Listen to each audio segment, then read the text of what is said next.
اب یہ ان کی بات آپ سنیں، ویسے تو یہ مولا مانتے نہیں تھے اور اب جو ہے وہ مولا مان گئے ہیں. چلیں ایک نہیں تو آپ کئی سارے مولا آپ نے مان لیے. میں یہ چاہوں گا مفتی صاحب کہ میں جو آج آپ سے سوال کرنے جا رہا ہوں، جو بات آپ کے سامنے رکھنے جا رہا ہوں، اس پر آپ نے جواب دینا ہے.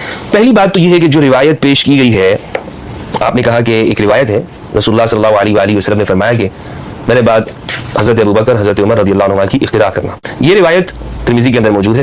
یہ ہے لسان المیزان للامام حافظ احمد بن علی بن حجر اسقلانی رحمہ اللہ. اس میں آپ یہ دیکھیں کہ یہ لکھتے ہیں ابن حجر اسقلانی، یہ جو روایت فہذا لا اصل له من حدیث مالک، یہ اس حدیث کی کوئی اصل نہیں ہے. یہ بات ہے اگر آپ ہی کہتے ہیں طارق مسعود صاحب کہ رسول اللہ صلی اللہ علیہ وآلہ وسلم نے یہ حکم دیا ہے کہ میرے بعد ابو بکر و عمر ان کی اقتداء کرنا رضی اللہ عنہما، تو یہ بات ثقیفہ کے اندر حضرت ابو بکر نے کیوں پیش نہیں کی، حضرت عمر نے کیوں پیش نہیں کی؟ ثقیفہ بنی ساعدہ کے اندر جب صحابہ کا اختلاف ہوا ہے تو مجھے آپ بتائیں صحیح سند کے ساتھ پیش کریں کہ وہاں پر حضرت ابو بکر نے فرمایا کہ میں وہ ہوں کہ جس کے بارے میں رسول اللہ نے یہ فرمایا، یا حضرت عمر نے کہا کہ حضرت ابو بکر وہ ہیں جن کے بارے میں رسول اللہ نے فرمایا کہ ان کی اقتداء کرنا. پیش کی ہے؟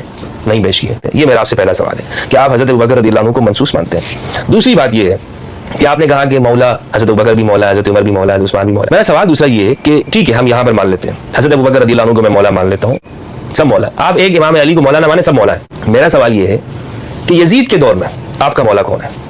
امام حسین علیہ السلام آپ کے مولا ہیں یا یزید آپ کے مولا ہیں؟ آپ خلافت کی ترتیب بنا رہے ہیں نا. یہ بات آپ یہاں پہ نہ روکیں کہ آگے بھی آپ سے سوال میں یہ چلتا رہے گا. یعنی آپ یہ دیکھیں کہ امام حسن کے دور میں آپ کے مولا کون ہے؟ امام حسن ہے یا معاویہ بن ابی سفیان ہے؟ یہ سوال آپ سے. لیکن مجھے جس سوال کا جواب آپ نے دینا ہے وہ یہ ہے کہ یزید کے دور میں آپ کا مولا کون ہے؟ کیوں؟ اس لیے کہ آپ کا جو اصول ہے کہ ہم صحابہ کے ساتھ ہوں گے، صحابہ کرام رضوان اللہ علیہم کے ساتھ، تو صحابہ کرام نے تو یزید کی بیعت کر لی ہے اور اس بات کا آپ کئی مرتبہ اعتراف کر چکے ہیں. یزید کی بیعت کر لی. صحیح مسلم کی روایت ہے عبداللہ ابن عمر رضی اللہ عنہ یزید کی بیعت کو اللہ کی اطاعت قرار دے رہے ہیں، اللہ اور اس کے رسول کی اطاعت، اور عبداللہ ابن متی کو منع کر رہے ہیں کہ تم خبردار اپنی گردن سے جو ہے وہ قلادہ اور بیعت کا مت نکالنا. تو مجھے آپ سوال کا جواب دیں کہ صحابہ تو وہاں پر یزید کی بیعت کر رہے ہیں.